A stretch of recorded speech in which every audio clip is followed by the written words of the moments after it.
I'm Ty, and I'm going off script with Gary Hill, a pioneer in the UK bodybuilding and fitness industry. I don't think they realised the extent of my addiction to training and bodybuilding. This was my life at this point, and it was my goal, my dream. And it was this armour that I'd built, and if you take that armour away, all of a sudden I'm exposing my insecurity. Well, fuck it, I'm not gonna listen to these doctors, I'm not gonna listen to the professionals, I'm just gonna do this. And so I spent 6 weeks just killing myself, and I actually won that qualifier. There's a lot of people in bodybuilding who are wrapped up in old school myth, and they can't let it go, and they can't accept actually maybe there's a better way. I was still in that mentality where, well, if you don't look good, you're not fit. I was very impressionable at that time, and I took their advice, and this was the first time I took steroids. I remember him saying, that's it, you can't go back now, you're not natural anymore. I just couldn't do it. The guilt, the shame, mentally, this ruined me.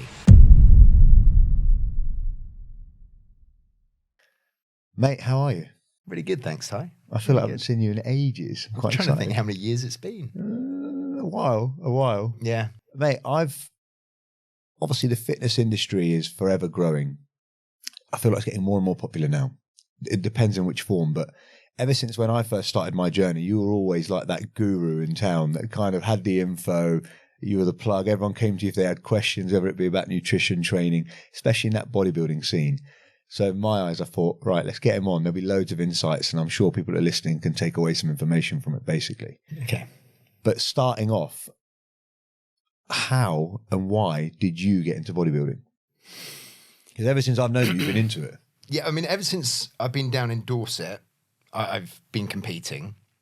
But I got into bodybuilding when I was 14. So wow. 14. So I remember coming home from school.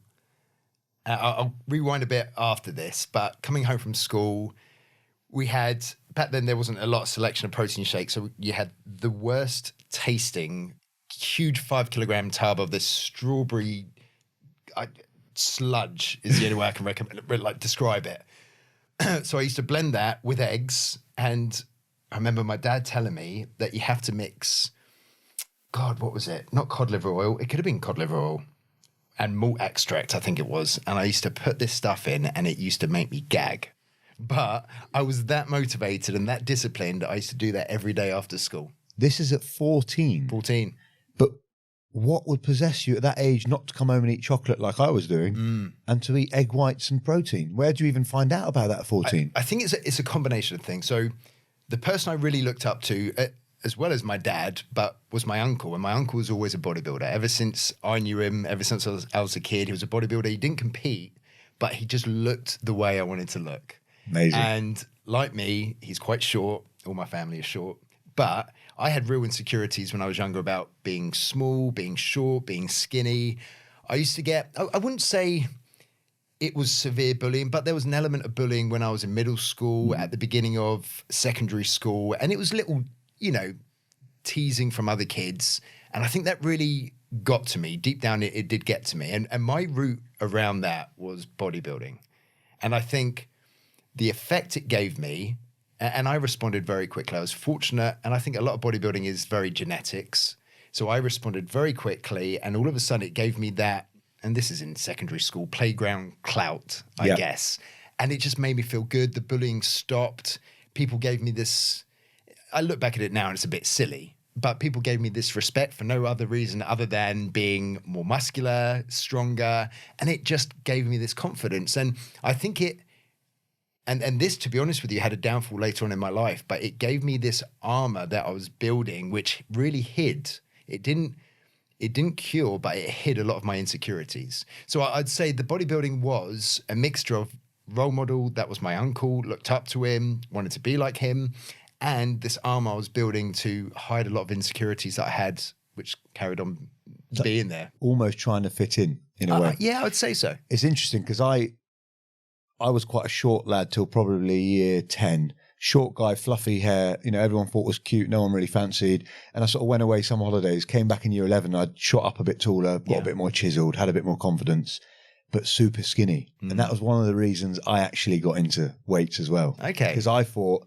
I'm skinny here. I want people to not think I'm week or whatever, you know, this whole thing of fitting in. And it's really interesting. Lots of the guests I've had on the podcast already, whether they be successful DJs or whatever their trade is, most of them I've noticed have started off through trying to fit in, almost finding a way at school.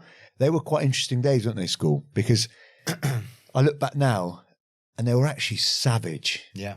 Especially in those days when those lines Kids were blurred. can be cruel. Very cruel.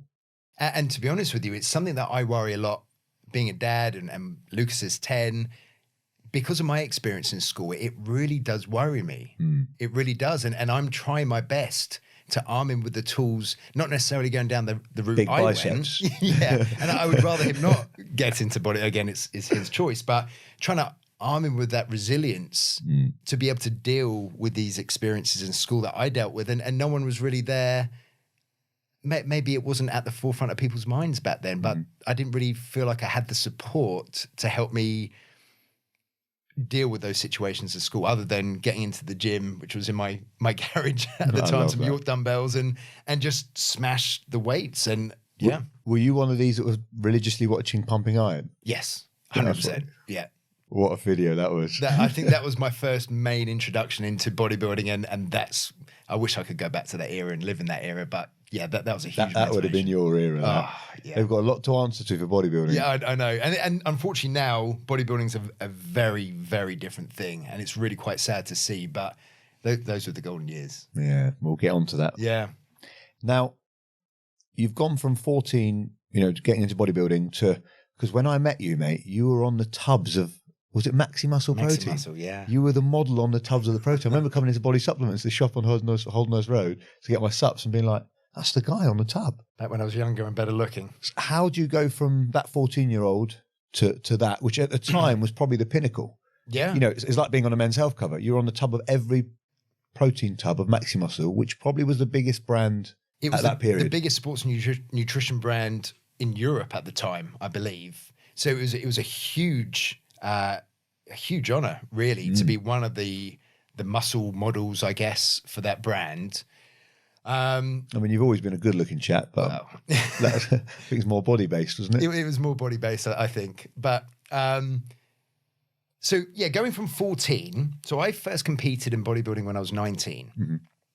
But from 14 to about 17, I was religious in the gym. I trained hard. I learned as much as I could, and that's what got me involved with, at the time in school, PE, and I really enjoyed PE, and then went off to university and studied sports science, and it was that interest in body and physiology and biomechanics and nutrition and sports psychology, and I just loved it. So even before uni, I can't remember the name of the subscription now, but I used to subscribe to this journal where they used to give you all the modern articles and research, and I just used to spend all my time doing that. And I think that kind of goes back, without going on too much of a tangent, to people who aren't popular, where you have a lot of free time on your hands because you don't have many friends and you aren't hanging out with the cool kids. And I think that free time allowed me to do a lot of training, a lot of research, a lot of reading, a lot of self-discovery. But anyway, so 14 to 17, working really, really hard in the garage, York dumbbells, had a little multi-gym, great setup, pictures of Arnold Schwarzenegger on the wall. I then slipped my disc. Mm-hmm. So as much as I aspired to my uncle, and my uncle was the person who gave me my first training plan, it was literally a list of exercises to do. And he was a builder by trade. He wasn't a personal trainer, but I'd been training for years. And you know, I listened to what he said, and it wasn't his programming that was the fault. It was my execution, which is why now as a coach, I'm so hot in execution. But I remember doing stiff leg deadlifts or deadlifts, whatever I thought I was trying to do at the time, with a rounded back, thinking this is a great stretch. My hamstrings are growing. I feel it. And one day it just went. I just felt this pain. Now, my parents... How old are you here? Sorry. I was 17. Okay, wow, that's young. And I think, as much as my parents knew I was training, I don't think they realized the extent of my addiction to training and bodybuilding. And I remember being so worried about telling them what I'd done. So I remember lying down on the floor in the garage for about 2 hours because I couldn't move. Couldn't move at all. Wow. And after that, after trying to give myself some recovery, went to see osteopaths, chiropractors, the doctors, and I had a scan, slip disc, they wouldn't operate. And it was a case of, well, weightlifting is bad for you, So don't weightlift anymore. And for me as a 17-year-old, where this was my life at this point, and it was my goal, my dream to be a Your bodybuilder. identity, wasn't it? It was my identity. And it was this armor that I'd built. And if you take that armor away, all of a sudden I'm exposing my insecurities. So that was a huge fear of mine. So I was gutted. I was devastated. And at 17, it was my first year at university. So going into university, studying sports science, so I was a very big fish in a small pond in my school in terms of bodybuilding and training. I was pretty much the only person doing bodybuilding. So I probably, in the grand scheme of things, wasn't that big, wasn't that strong, wasn't that muscly, but in my school playground, I was. Mm-hmm. Then going into this bigger setting, Brunel University, a lot of other people who are really into their training, and all of a sudden, bang, I'm straight back to baseline again. And feeling those insecurities. And you don't have the same bullying as you get in school playground, but it took me back to those years. And it really affected me quite badly. So I spent 2 years hiding away. I was drinking a fair bit, to be honest with you, and I wasn't training. I felt like I couldn't train. The advice I was given was you're not allowed to train anymore. And I remember lying in my bed one evening thinking, I can't do this anymore. I can't do it. And unfortunately, you didn't have access to the internet like you do nowadays, and I couldn't really do as much research as I can now to find out actually what are the best protocols to get around this problem. So I remember thinking, well, fuck it. I'm not going to listen to these doctors. I'm not going to listen to the professionals. I'm just going to do this. So I had a notepad by my bed, and I wrote down, with the very little knowledge I had at the time, in terms of this is going to be my prep. And I'd followed a federation called the BNBF, which is the Natural Bodybuilding Federation. And there was a competition in Aylesbury, the central qualifier, in 6 weeks' time. Last year's champion was there. He was going to try to kind of retain his title. And I thought, I don't care if I come last. I just want to fulfill this dream of being a bodybuilder. And I want to step on stage. I've got 6 weeks. Luckily, I was quite slim. I was lean. I set myself 6 weeks, wrote myself a training plan. And this training plan involved doing Swiss ball squats because I couldn't load my spine. Yeah. And so the training was really quite weak and poor, but I trained every single day with, again, the little knowledge I knew at the time. I very much like the rice and fish cake guy. I was eating, I think, 10 small meals spread throughout the day of hardly any calories, dust, eating sweet potatoes, which I hate, but I ate sweet potatoes because that's what bodybuilders did. Lean meats, so chicken, turkey, tuna, which I also hated, green veg. And so I spent 6 weeks just killing myself. And 6 weeks doesn't sound a long time, but back then I was really struggling. Managed to make my way through it, got to this show, and I competed. I fulfilled that dream of competing. My back was still in a bad way, but I managed to get through the training, and I actually won that qualifier. So I beat this guy, and there was, I think, 12 other people in the class, and I was not expecting anything. I literally turned up just wanting to be one of the numbers, make up the numbers and compete, and I won it. And I think based on my genetics, so I wasn't heavily muscled, but my shape and my proportions, fortunately, genetics plays a big part. All of a sudden, it made me realize, actually, you're quite good at this. Fast forward another 12 weeks, so I carried on the diet. I ended up winning the British Junior Championship. Wow. How old are you now? At 19. 19. With this back problem, beat the current champ or last year's champ. And I think that's what gave me, in this small subculture, it gave me a lot of clout, a lot of exposure. People were saying that I was going to be the next, they have this WNBF, next world champion, British champion, and so on. And it was it was really, again, it was quite an honor. And it was at that point I thought, actually, I don't need to listen to these doctors. I can do this safely. I don't need to stop training. Actually, I'm quite good at this bodybuilding thing, as much as I was just a natural bodybuilder at the time. And it was then when Maximuscle noticed me, fortunately, and I'm not going to say they saw a picture of me and thought, wow, you are going to be on our tubs and our posters. It was through a friend that had a link with Maximuscle, and I was being judged by some of these top natural bodybuilders who were sponsored by Maximuscle, who all put in good words for me and managed to get me into a meeting, did a photo shoot, and then I carried on with Maximuscle for a few years, doing a lot of shoots for the magazines, for their posters, and And yeah, it was... all the stars aligned by the sounds of it. And unfortunately, social media wasn't a thing really back then. Yeah. It was these weird subcultured forums that we Yeah. were a part of, and bodybuilding was this weird thing that not many people did, and we wore baggies and hoodies, and it's not like today. So I think that works for me and against me in the fact that I wasn't competing against thousands of other young guys who are in great shape because it wasn't really a popular thing back then. But also I didn't have that exposure at all. And I always think to myself, what would have happened if that had been 10 years down the line? Would I have had more exposure? Would I don't know, more opportunity back then? But it was more of a bodybuilding thing for me back then. It's funny because you definitely didn't hear as much about bodybuilding in those days, but I do wonder what you've said there. You've hit a point. Was it the fact that we didn't have social media, or was it the fact that generally less people were doing it? Now all you see is fitness models on. I think there's an element of social media there in the fact that people are constantly comparing themselves. We didn't necessarily have that back then. So it's that constant comparison on social media, which I think has forced people to want to change their body shape so that they can then have that same exposure, feel like they can compete against other people. I definitely think that's had a huge influence on it. Would have been interesting to see your era during social media though. I think you'd have got much further in that, from a material success perspective, you probably would have got a lot further than you did, if you think, because you were stuck in like this conurbation that we're living in, really, because you got no exposure, did you? No, you're right. Now, you talk about being a natural athlete at this stage still. Yeah.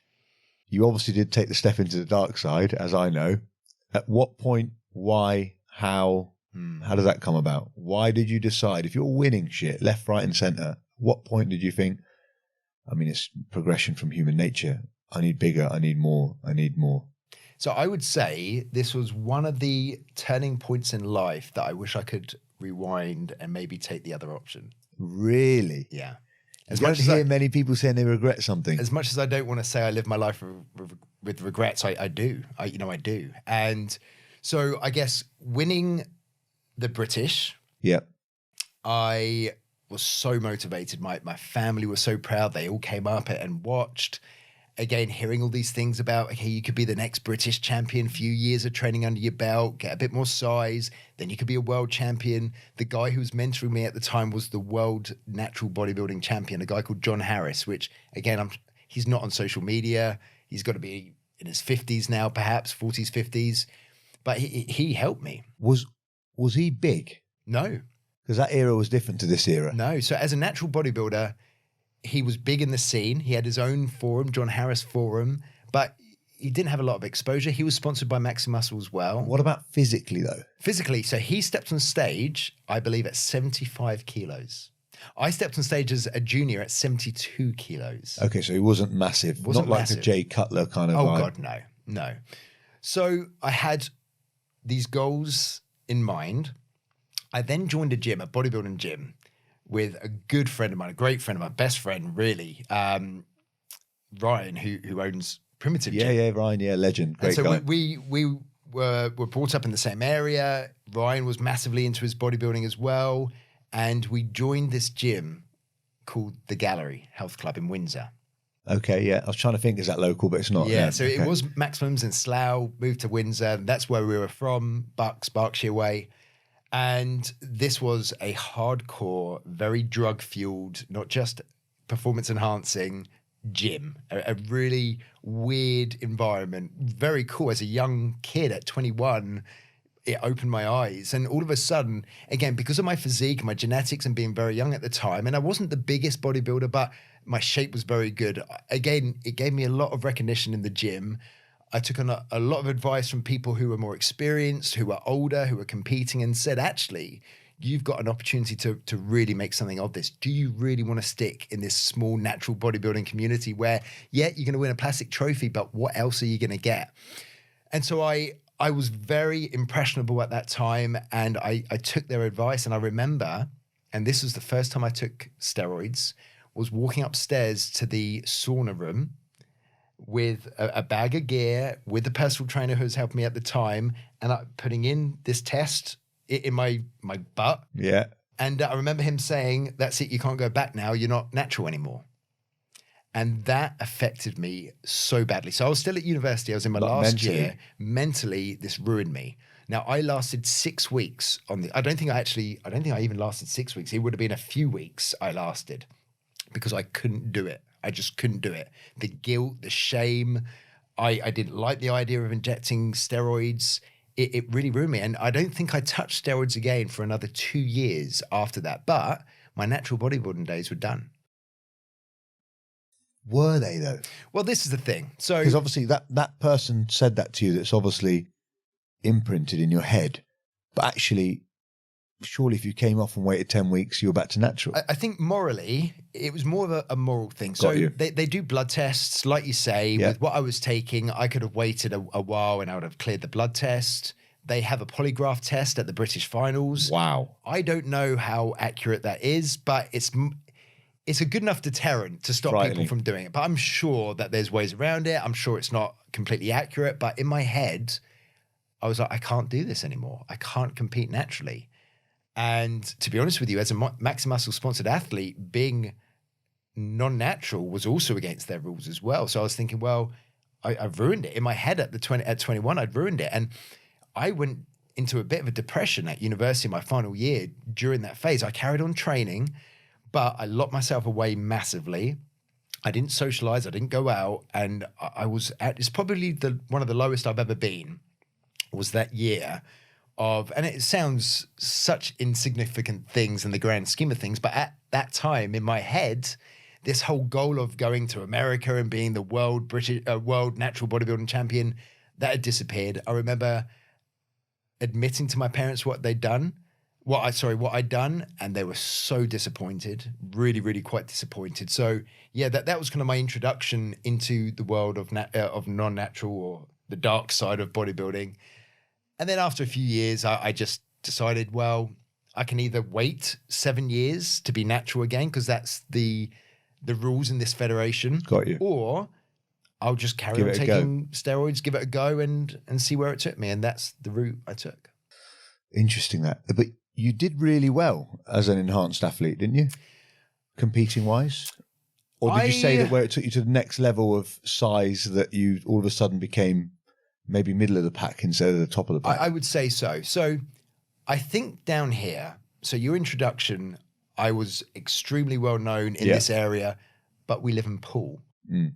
And so it's a very small pond. Yeah. So I think the same thing applied with bodybuilding. So I used to compete in Dorchester. Yeah. It's Dorchester. Yeah. And so I used to win. Every time I used to compete, I won. But I won in local. And in all fairness, and again, no disrespect to other federations, I was competing in the best federation. So this was at the time the EFBB, then it went to UKBFF, and now IFBB. So I wasn't doing one of these, and again, I don't want to cause disrespect to anyone, but one of these fake organizations. Yeah. So it was still a good federation, but it was down south where very few people went. So the competition wasn't that great. I think as I got older, into my 30s, then I started competing at a much better level within the IFBB. But during my 20s, I think I just moved down here. I was probably experiencing university for the second time, being down in Bournemouth. Yeah, yeah. And so I had a very good social life. I was mixing bodybuilding and the steroids with drinking and partying, and it wasn't the best mix at all. And I think when I was into my 30s, that's when I took the competing seriously. My social life dropped. And then I was competing at a very high amateur level in the IFBB, and just missing out narrowly on my pro card at the time, just by one spot. Wow. So that was probably at the peak of my amateur bodybuilding career. Again, tested, non-tested. Over 30 now? 37 now. No, as in when you were talking about... Oh, sorry, yeah. So at the time when I just missed out on my pro card, I was 34. Wow. 34. Big achievement though, yeah. 34. And probably a lot more successful as a bodybuilder then than I was in my 20s. Now, this whole steroid chat is quite a funny one, I think, because I felt like you'd always been honest about it. You were using it and your experiences with it. You know, whenever I asked you for any advice when I was dabbling around with it, you were always very honest. But you always had this thing where, I don't know if it's worse now or worse then, of people hiding when they're using enhancing drugs. why do you think there's this thing about hiding it? Because from my experience, you still need to work hard. Yeah. You don't take it and sit on the sofa eating pizza and look like someone.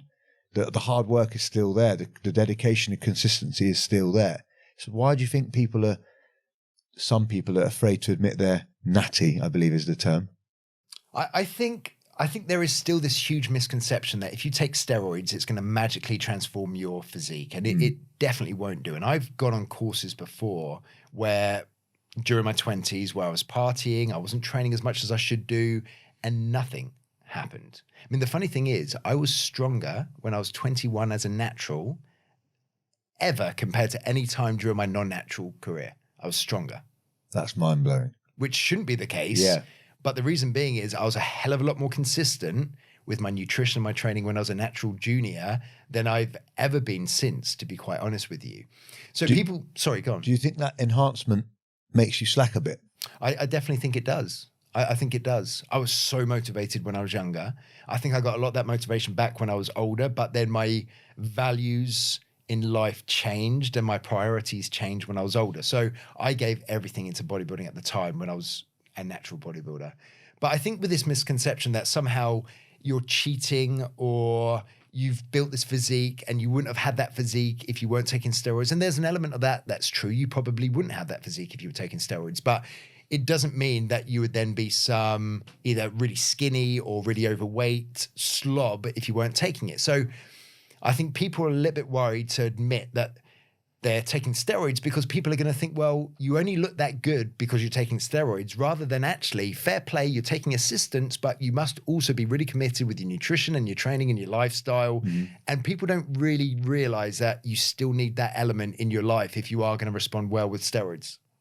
I think we have a lot of that in life where people look to discredit anyone's achievements, whatever that may be. You know, you see a fitness model that looks really good, and the first thing people say is, yeah, but that's their job. So all they do is eat and train. And there's an element of that that's true, but it's still consistency. Yeah. In whatever field you are. In business, it's the same. If you're not consistent, it doesn't work. Doesn't matter how much money you throw at a problem, it's not going to fix it. And I think people can't look inside and think, actually, my shortcomings are because of me, rather than looking at other people and being jealous and thinking, well, he's got it easy, or they've got it easy, or whatever it might be. And I think people are more eager to put someone else down rather than looking inside and thinking, well, I'm not in that position because actually there's something I'm not doing. Yeah, it makes sense. You're saying one of your biggest regrets in life was actually using them. Yeah. Why? Now, was that just that moral thing about it ruining your career, or did it, when you came off them, have you then suffered? Has there been health issues? Has there been other factors that have made you feel like that was your biggest regret? I think I regret not competing in natural bodybuilding I probably would have ended up taking steroids at some point. I think I regret taking them so young because at 21, I just definitely didn't need that. So I wish I'd waited until late 20s or 30s to then move on to something like that, if that's what I wanted to do at the time. So I think I really, I didn't allow myself to grow naturally and give myself a good foundation. I think it caused a lot of injuries later on down the line by responding so quickly, putting a lot of muscle on in a very short period of time. It was not a good mix in my 20s with my social life and taking steroids.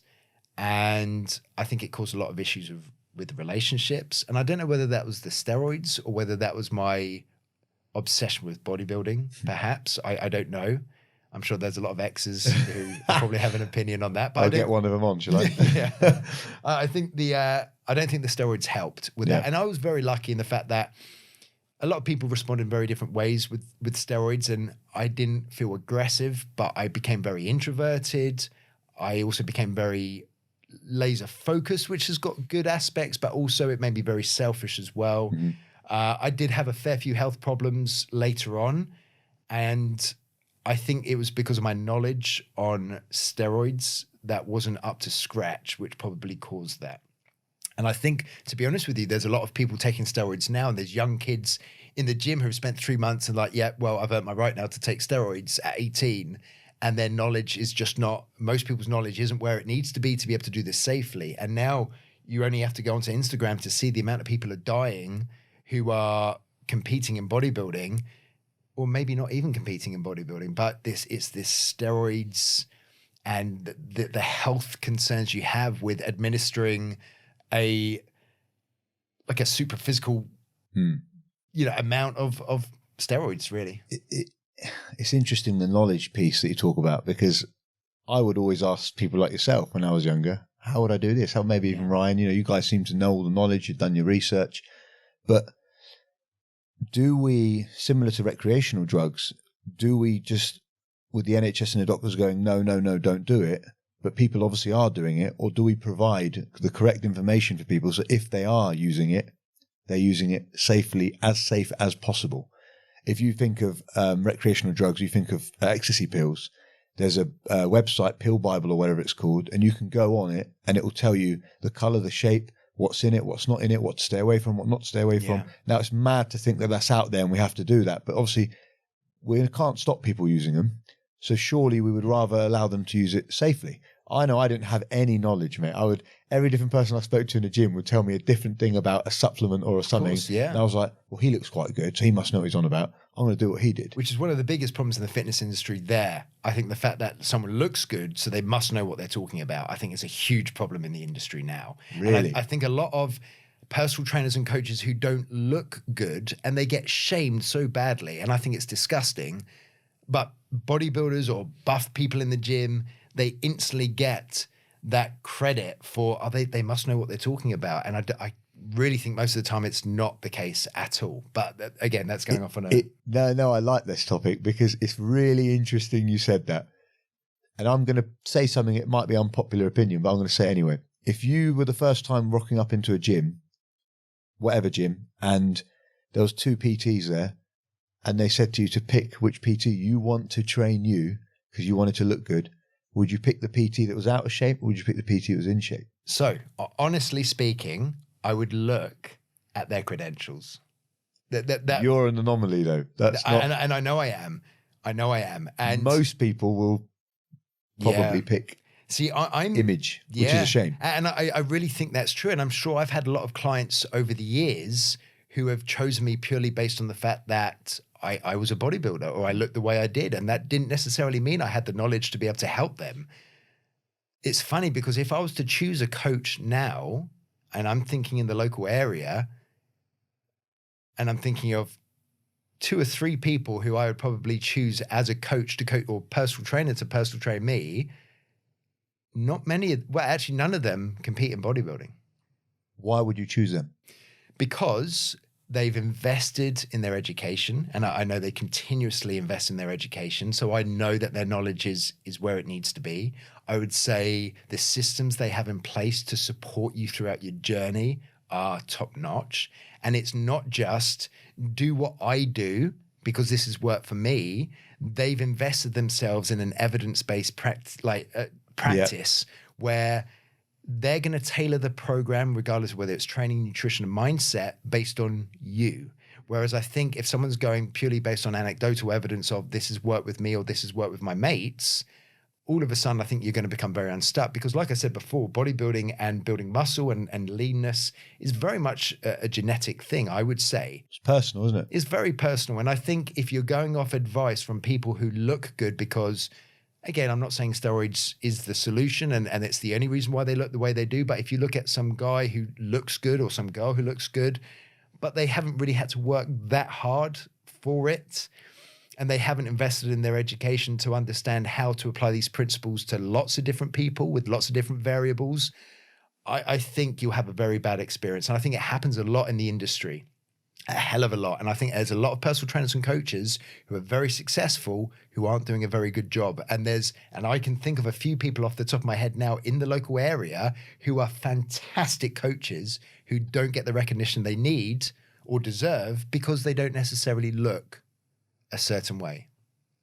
That is crazy when you think of it like that. You said something there that made me think there's a lot of smoke and mirrors in the industry, isn't there? Especially now with social media.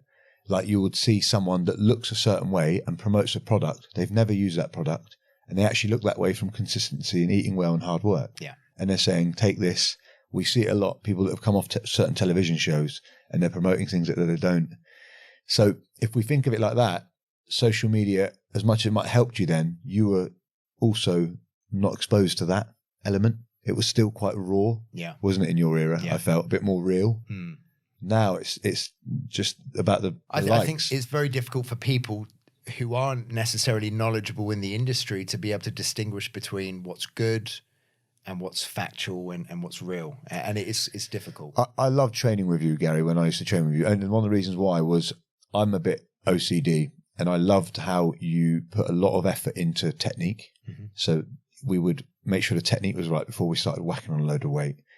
Your knowledge was very good. So you explained very clearly sort of the science behind why we're doing that lift and how that body works, which for me was amazing because my brain takes it in like that, as opposed to someone just going, lift that, 10 reps, put it down. And it's not very tailored, is it, to you, to your height, to your body weight, to whatever you're doing. I want to touch on something a bit personal. You have done your steroid journey. Yeah. You have a son who's how old? 10? 10. What if he wants to get into that? Would you try and stop it? Would you advise him to do it safely? I mean, it's a tough one. Yeah. Because you've got the moral compass and then you've got the sort of, you know, my dad's always thing was if I was going to smoke, he'd rather I had my first one sat with him at home. So it was a controlled environment than out on the street. So actually, if you know that Lucas is going to get into bodybuilding, A, and then B, potentially be exposed to steroids, would you rather tell him your experiences in the hope that he stops, or would you rather guide him to do that properly? See, this is the funny thing. Now, I've experienced this already, not with my son, so with my younger brother. Okay, yeah. Who has spent many years looking up to me in my bodybuilding journey, and he got into the fitness industry himself, and I'm sure he's not going to mind me saying this. But I was given the same dilemma, and I went down the route of I would rather advise him and help him throughout that journey rather than let him go to someone else where I don't know what kind of advice he's receiving. Yes. So I would say that if it came to that, then I would do exactly the same thing to my son, and I think I would do. The difference is when I had this question asked from my brother, I was leading a certain lifestyle. So his role model, being me, was living a certain lifestyle. And I'd have been a complete hypocrite to say, don't do this. It's not the right route. And I think I did say that. So this is why I've chosen a different journey in my life at the moment, because I've got to remember that my son is looking up to me. Do I want to be the kind of man that I wouldn't want him to be? I'd be a complete hypocrite. And that's why I've done a complete U-turn. And I'm leading a very different lifestyle now because I would rather be a better role model. And if it came to that where he had this innate love and drive to be a bodybuilder, then I would go down the same route as I did with my younger brother. But I'm hoping that if I'm leading a better life and setting a better example, then perhaps he won't necessarily want to do that. Maybe like my brother wouldn't have done, perhaps. Wow. I was thinking, I haven't got any kids yet, but if I had them, and they wanted to get up to some of the things I got up to as a youngster, how would I do that? Would I try and stop them? Would I try and do what you said? It's tough. And having a 10-year-old son, I don't know any more than you do. I really don't. I'm kind of winging it as I go. Yeah, I think we're winging everything in life. Yeah. Let's talk about trends. So when you were lifting, would you say bodybuilding was the bigger trend then? What I mean by that is obviously we're going to go on to say when CrossFit came out, okay, yeah. which you initially, I know, wasn't a very big fan of. Then you actually ended up opening a bloody CrossFit gym, didn't you? I know, I did. And now you're obviously back out of that game. Yeah. You know, what made you go from bodybuilding to CrossFit? Was that whole thing of kind of trying to be healthy now? No. I would say, so to answer your first question, was bodybuilding the main trend when I was initially in it? I would say yes. So if you felt it was in those days. Yeah, I reckon if you went to a gym, the guru would be the bodybuilder and you follow a bodybuilding routine regardless of what your goals are. So it would be 3 sets of 12 reps of bodybuilding-based exercises. And if you don't squat, you're never going to grow. And all these old misconceptions and myths. So it was very much bodybuilding-led. I think CrossFit was amazing. But I fought it a lot because I was still in that mentality where, well, if you don't look good, you're not fit, which is ridiculous. But at that time, I was like, well, And again, this is a complete contrast to what I just said with regards to who would I choose as a personal trainer for myself now, because back then, if someone didn't look good, I'd completely discredit them. Yeah. And that was only my own insecurities. It's like, well, and I think there's an element of this, and this is why I keep educating myself a hell of a lot, because I've got a huge insecurity about my own knowledge as well. And so I keep learning and keep learning and keep learning. And I think it's because I've got to almost make myself feel like I'm good enough as a coach. But I think back then I used my physique as a mask again, or an armor, in terms of, well, if there is any holes in my knowledge, at least I look good. Yeah. And that will cover up any insecurities I have. So I think I fought that a lot. The reason why I opened a CrossFit box. Sorry. Yeah, that's the correct term. Yeah. Is because, and again, I'm sure he won't mind. And I think he's a great guy, as much as we were kind of rivals a fair few years ago. But Martin, who had CrossFit Bournemouth, he was just doing so well with this box. And as much as I didn't train in that at all, I'd never tried CrossFit. I think I was talking to a personal trainer in the gym at DW where I worked at the time, and they were like, well, let's try one of these workouts. And it was horrible. It was 100 burpee pull-ups for time. And I had calluses. I was like, this is not fun at all. But the more I learned about it, the more I thought, well, this is the next trend. It's huge in America. From a business point of view, I think this will be a good shout. So I didn't do it for love, which was the biggest mistake I made. I didn't do it for love. I did it because I saw it as a business opportunity. You thought the grass was greener on the other side. Yeah. And so I set up CrossFit Pool without much money at all, which was very difficult. So I started in Ryan's gym, Primitive Gym, with a small rig and a few barbells, and grew it organically. And I really pushed the education side of things and educating members and really learning principles behind it. And I think CrossFit can be done really well if you lay the foundation to your members. It's like MMA, I guess. It's a dangerous sport, and you can limit those risks by what you do with regards to training. I think the same thing applies to CrossFit. So I moved from bodybuilding to CrossFit purely from business, and purely to had this rivalry with Martin, which I couldn't compete with Martin because he was a through and through CrossFitter, and he loved CrossFit, and he's very good at his job. And I did my best to learn over the years of having a CrossFit pool, but my heart wasn't in it. And that was one of the worst mistakes I made. And I ended up selling it, and to Floyd, who's the current owner now, and he loved it. Same thing with Martin. Yeah. So that was the reason why I made the transition. Nothing to do with health, but I do believe CrossFit is brilliant. And I don't do CrossFit anymore, but I think there is elements of CrossFit that have been really, really good for the industry. Yeah. It's like I said to you, I think, when I started running first in March 2020, I started getting injured. Then I started swimming. Then I started cycling. Then I wanted to lift. Then I actually wanted to be fit as well as strong. And like this kind of like a hybrid athlete as such. And the physio I was seeing at the time, she said to me, well, you know, you're describing, she said, you want to be relatively good at all the disciplines. You're actually describing CrossFit. Yeah. Have you ever tried it?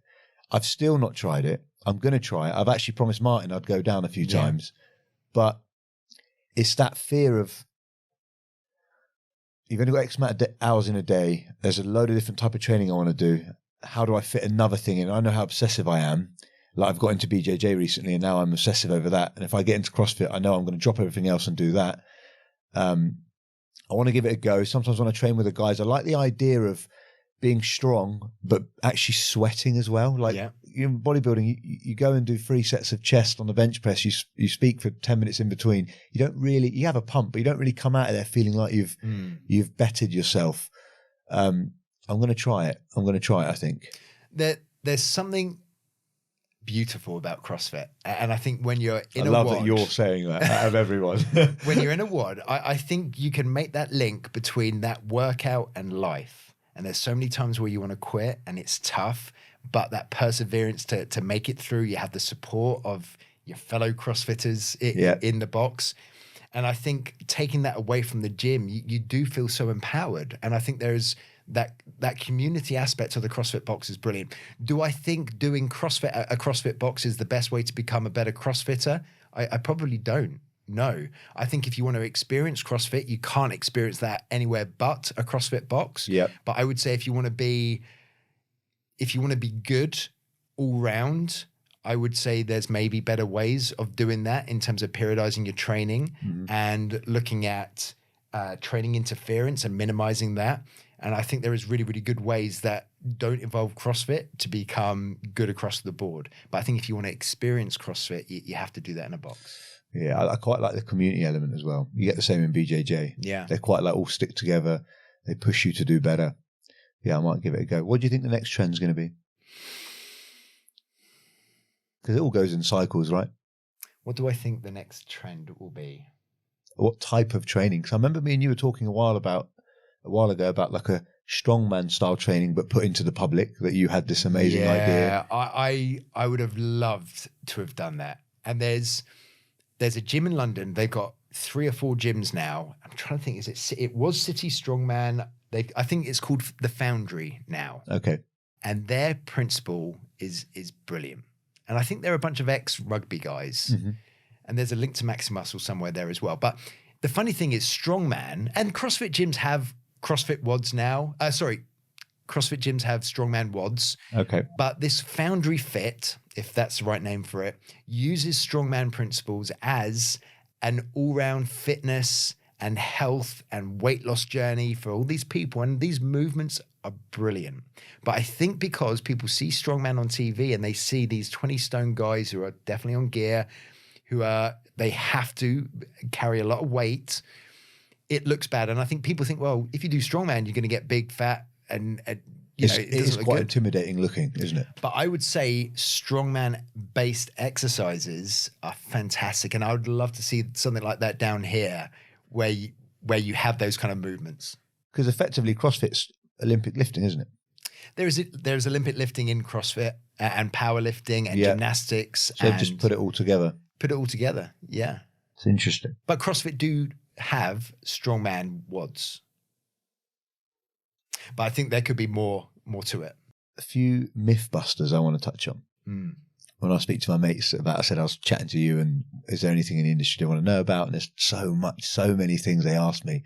But one of the things that comes back obviously is nutrition, keeps coming back to nutrition. A few points like your protein intake. Is it a myth that you need to be having that much protein? Obviously in the old days, I think I was having 500-600 grams a day, which obviously made me ill. Now there's this whole study of a gram per pound of body weight. Is there certain foods that burn calories? Let's start with that one. I get asked that a lot. So full disclosure, I'm not a nutritionist. No, I know that. But when I work with the clients, I advise.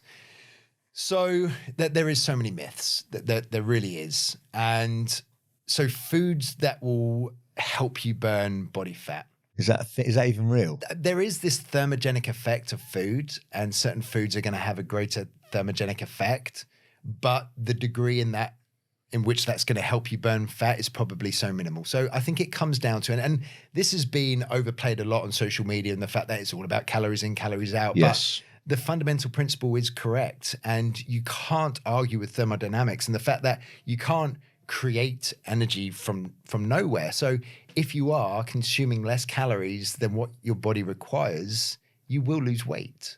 So there is no special food or special sweatpants that are going to help you burn more calories. It really is a case of creating a calorie deficit. It's how you do that, which is the art and the skill of a coach and a practitioner. But you can't argue with that basic concept of thermodynamics. You cannot lose weight without creating a calorie deficit. Got you. I remember you always used to say to me, calories in versus calories, and that's what it comes down to when we were doing our macros. And even if I was having a chocolate bar, you'd be like, as long as it fits within your calories, you can kind of have it. So these people that say, I do keto, it's amazing. I do intermittent fasting, it's amazing. Are we saying then really, whatever way they package it, they're just in a deficit, and that's why they're losing weight? It's the method they've used. So I've got nothing against these methods, but it's the underlying principle that has to be consistent. So if you're doing intermittent fasting, if you're doing keto, if you're doing paleo, if you're doing low carb, if you're doing high carb, whatever it might be, as long as if your goal is to lose weight or lose body fat, more so weight, then they have to be fulfilling that basic principle of creating a calorie deficit.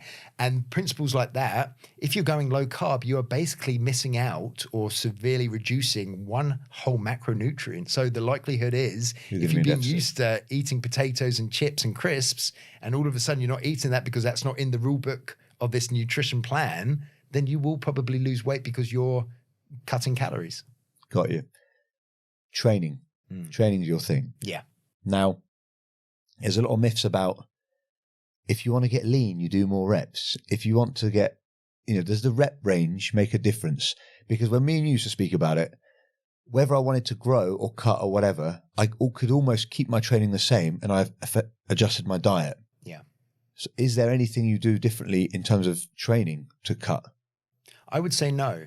So you have to do these 15 reps or these massive circuits, or is it all that's effective doing is promoting more calorie burning? That's all it is. So if you want to create more of a deficit through training, then it makes sense to burn more calories if that's the route you want to go. But for me, my argument would be train for the benefit that training is going to give you. So regardless, I'm not going to say regardless of what your results are, based on what your goals are, you have to train specifically for that outcome. So if you want to be an endurance athlete, you have to train endurance. You have to build your engine. If you want to be a bodybuilder, then you have to do something that's going to induce muscle growth.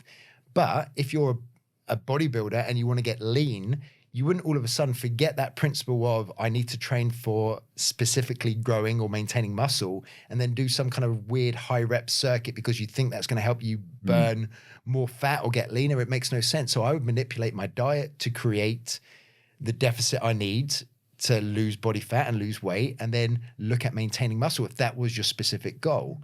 I think it's a misconception I see a lot. Like, I was in the gym, I was at Rise just last night, and I saw a friend training, and I went over and said, what are you training for? Like just if it's just general training, or is he training to box better, to run better, to swim better, whatever? And he said, I want to get a bit leaner, so I'm just doing real high rep stuff at the moment. Yeah. And it just made me think. I knew I was with you today. And it doesn't mean that high reps aren't going to induce some kind of muscle growth, that they can do. And you don't have to just stick with that 10 rep range, and I think there is a spectrum of rep ranges where you can create muscle, you can create hypertrophy. And I think that rep range is probably bigger than most bodybuilders would probably let you in. Yeah.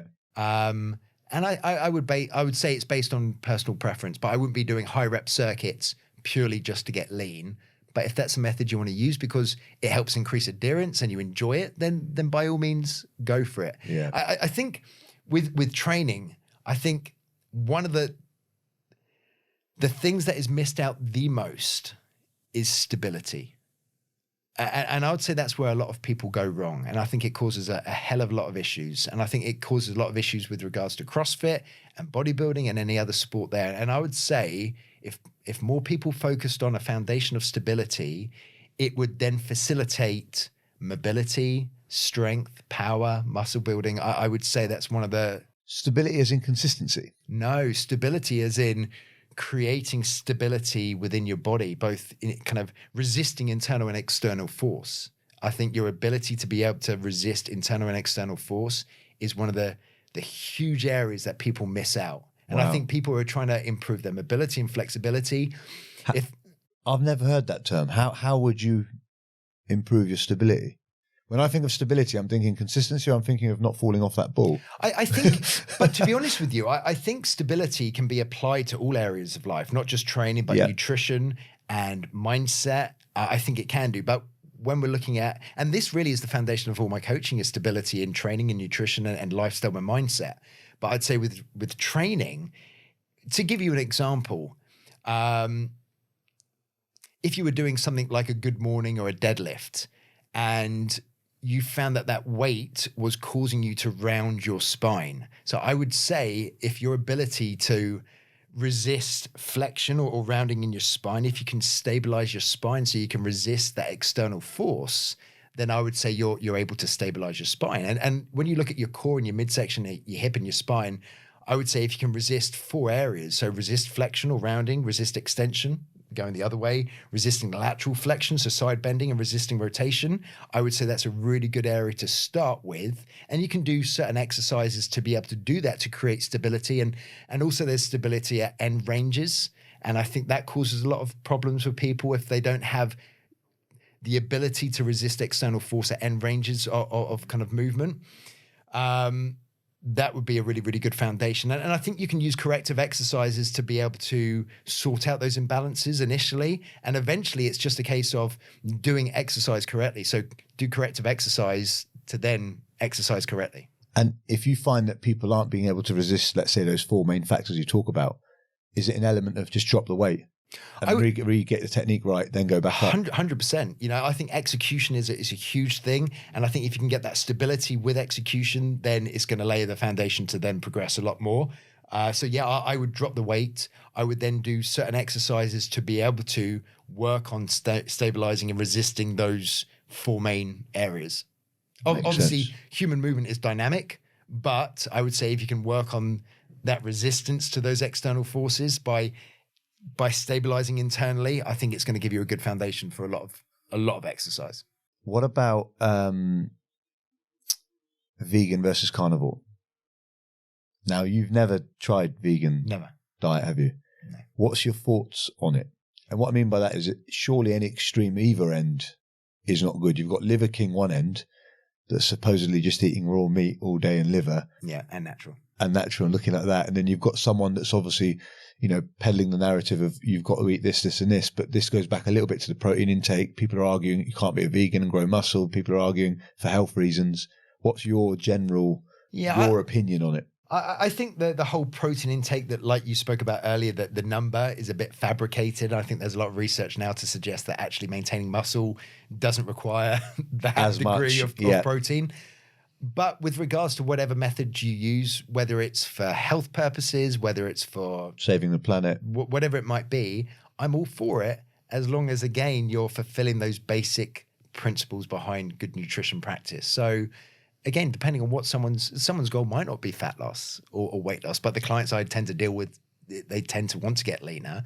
So I would say as long as there's, you know, an adequate amount of protein in your diet to support maintaining lean muscle tissue and then creating a deficit safely over a period of time to be able to lose body fat, then, you know, whatever someone's choice is personal preference. And I would never push someone to a certain method. I would coach someone and find a method that works with them based on whatever it might be, as long as we are fulfilling those basic principles. That's key. I would say. And I think, again, I think that the danger lies when a coach presents a method because it's worked with them. I would say the key to coaching someone to get great results is finding a method that works with that person, that fits in with their lifestyle, which fits into their mindset and their values and their beliefs. I think if someone can adhere to something long term, you found the correct solution. Makes sense. It doesn't have to be the perfect plan, but as long as it's a good plan that, again, fulfills those principles that they can enjoy doing and be able to keep in their life for a long period of time, then I think you've won, really. Goes back to consistency. I remember you used to say to me a lot, the best diet, Ty, is the one you can stick to. Yeah. Because when I was saying, should I be eating this? Should I be eating that? It was just unrealistic. If you can't stick to it and you can't be consistent, you're never going to get the results. Which is why I think bodybuilding diets are unrealistic. Unless you love eating like that, I think it's completely unrealistic. They're unsociable. No, of course. For a start. Who wants to bring Tupperware containers with them? With boring, bland food. It's awful. And I think you can have a great physique, a very lean, muscular physique without eating bodybuilding foods. Yeah. It's just not necessary. The other thing I want to touch on was this concept of starvation mode. Mm-hmm. There's a lot of it going around at the moment. I know James Smith did a piece on it the other night. This idea that if you severely undereat calories, that your body goes into this mode that it will hold on to everything that you eat. Any truth behind that? I'm sure James Smith would have gone against that. Yes, he said it's not a thing. Yeah. And so I follow someone who I do a lot of my reading based upon, a guy called Alan Aragon, first of all, but there's a guy called Martin MacDonald who I actually competed with many years ago. And he's very much at the forefront of evidence-based nutrition. And so he would argue that it's just not a thing. And the funny thing is, recently, he's really got into this aggressive calorie deficit to initiate a journey. And his thought process is if you create a large calorie deficit where some people would say, well, you're going to go into starvation mode and hold on to these calories and hold on to body fat. Actually, if you can lose that body fat and lose that weight in a very short period of time, you'll be able to, and they've done research on this, and that your satiety is kind of maximized. You don't get really, really hungry by being on this huge deficit. If anything, you get hungrier. But if I've got this research right, you get hungrier based on having this very small calorie deficit, which is more manageable and it's long term, and you're dropping a pound a week for years. You know, he actually suggests, based on what the research is saying now, is potentially create a more aggressive calorie deficit to initiate. It gets better client buy-in. You're going to see results quicker, and then you can then bump up your calories and get closer to maintenance once you've lost the desirable weight. So that's what I've read. I know James Smith is an advocate, and I think he trained under Martin McDonald. So that's what they suggest. Because what they both said, what James said makes sense as well. It goes against this whole calories in versus calories out. So it doesn't really exist, starvation mode, but it's an old myth, because you even get your parents telling you, don't not eat, you know, I've had it, I think, don't not eat all day, because when you eat, you know, your body will just hold on to that and it won't burn it because it thinks you're in starvation I mean, the thing mode. is, if you got sent to a desert island and had nothing to eat, you're going to lose weight. You know, and the same principle applies here. I think a lot of people maybe report on trackers what they're eating, and they're saying that they're starving themselves when in actual fact they're secret eating. And I think a lot of people don't get results purely based on misreporting, and I think that's more of a problem. I've done that. Yeah, but I would say James Smith and those guys are correct in the fact that, again, you can't dispel this myth of calories in, calories out, thermodynamics. You know, you will lose weight if you've stopped. But again, in terms of losing muscle tissue, if that's desirable, is it going to create the physique you want if you completely starved yourself? My thought process was always, you know, if you think about it, fat yields more energy per gram than protein does. And based on that, fat would probably be a more efficient energy source for your body to hold on to in comparison to protein. So, you know, are you going to create the desirable end effect of a physique by completely starving yourself and not having an adequate supply of protein? Probably not. But creating a calorie deficit that's aggressive doesn't necessarily mean you can't eat protein. So I think you can have an adequate amount of protein to preserve muscle tissue as long as you're training, doing resistance training with that, and create a huge deficit and lose a lot of weight and body fat very quickly. I'd actually say it's probably desirable if that's what your goal is. Yeah, makes sense. What are you doing now, Gary, with yourself?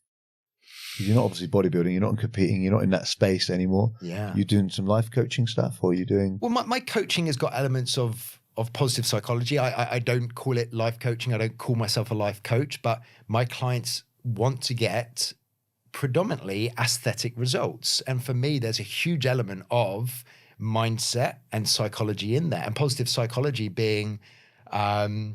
you know, getting someone from maybe a baseline to, you know, a flourishing level to something where they're kind of happy and they're fulfilled. And I think there is an element of tapping into someone's mindset with a physique journey. So I have an element of nutrition training and mindset, whether you want to call it life coaching, but for me, it's more positive psychology or applied positive psychology.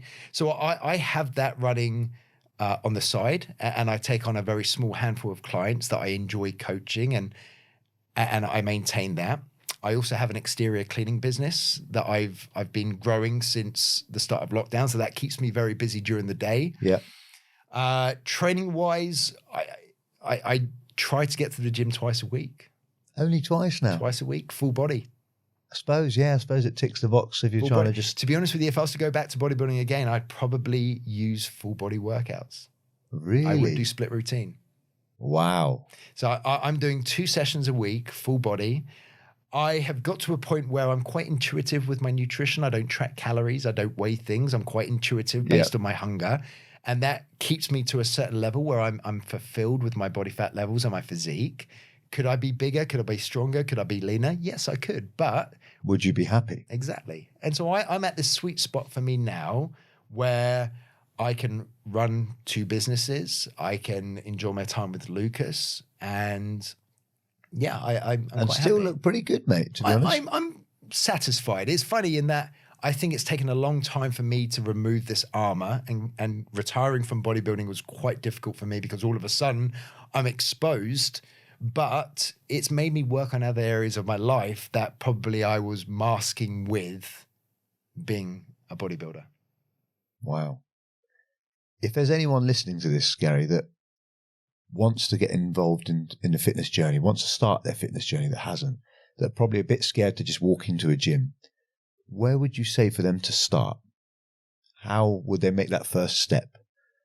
With a PT, with a friend, with training outdoors, training indoors, training? Is there anything in particular you might say? If I was your client, I came to you and I said, right, I've never been to a gym in my life and I've never trained. Would you start with 10K steps a day? How would you get them to start so it wasn't overwhelming?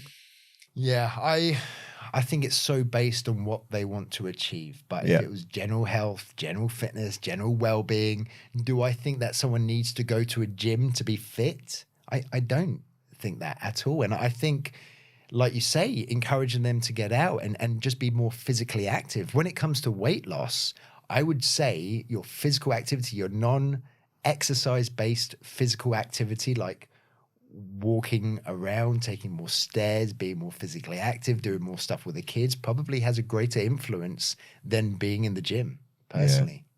No, so I would probably encourage someone to find what they enjoy doing and creating a habit to do more of that. And I think that will probably then cascade onto, you know, looking at your nutrition, you know, maybe making different choices, you know, not demonizing certain foods and not calling something healthy or unhealthy, but just looking at, you know, how you can make some changes to achieve what you want to achieve. If that is the gym, then I would always encourage someone to get a personal trainer who comes with recommendations and learn how to execute properly and learn how to train properly. But if that's not your goal, then I would just say being more physically active is probably a good start. I think the key there, what you said, is you have to enjoy it in any aspect of life, right? If you have to enjoy what you're doing, otherwise it feels like a chore. If it feels like a chore, you're never going to create a habit. You're not going to keep doing it. Consistency, enjoying it is really important. I would say someone's adherence to exercise and programming and training is probably more important than having everything absolutely perfect. And I think that's what I missed out when I had my career as a personal trainer, and I was too wrapped up in, as much as I think it's really, really important, perfect execution, perfect programming, periodized training plans. And I think I actually missed out a lot of the enjoyment aspect of that. And I think I missed out the whole psychology aspect of that. I massively respect your honesty, mate, because I feel like with you, if something ever came up, you go away like you've just done there, you process it, and then you come back and you're happy to compromise or to see other people's views. Might not have been back in those days, but you definitely are now. Even the honesty piece about you regretting doing X, regretting doing Y. Most people you speak to don't admit a regret. They're like, don't regret anything because that's what's made me the person I am today. And you hear that a lot thrown around. And that's great if some people are like that. But it's also normal to regret things you've done. Yeah. Because we grow as people. That's the thing. And I think you've got to call yourself out when you've made a mistake. And even at the time, if you don't think it was a mistake, but you go away and you educate yourself and you learn from life, I think you have to put your hand up and be humble enough to say, I was wrong, or maybe there's another way of thinking about that. And I think it's really important to keep progressing. Otherwise, too many people are caught up in their own ways. And I think there's a lot of people in bodybuilding who are wrapped up in old school myth and they can't let it go and they can't accept actually, maybe there's a better way and maybe the way I've been doing it isn't the best way. I would rather keep up with times. It's an element of ego in that, isn't there? I think there's an element of ego. But if I think of myself, every decision I've made in my life, at the point that I was making it, I felt, given all the information I had, was probably the right choice. Yeah. Now, does that mean when I look back, I'm thinking, yeah, everything I did was right? Absolutely not.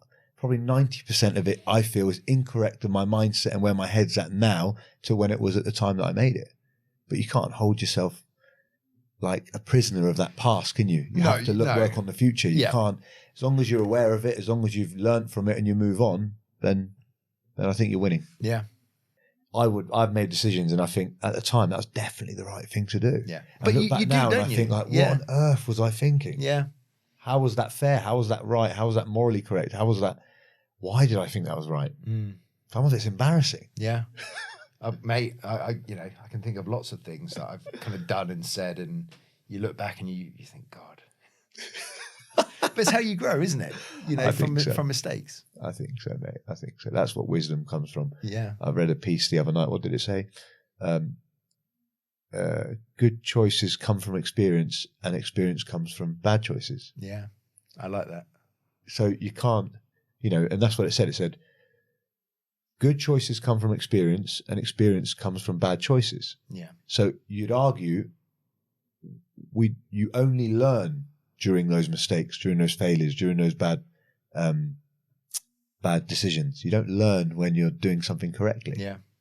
So actually, there's positive in failure. Mate, thank you so much for coming on. It's been so good to chat to you. No, I've enjoyed that. It's been ages as well since I've seen you. So appreciate that. Thank you. Thanks, Ty.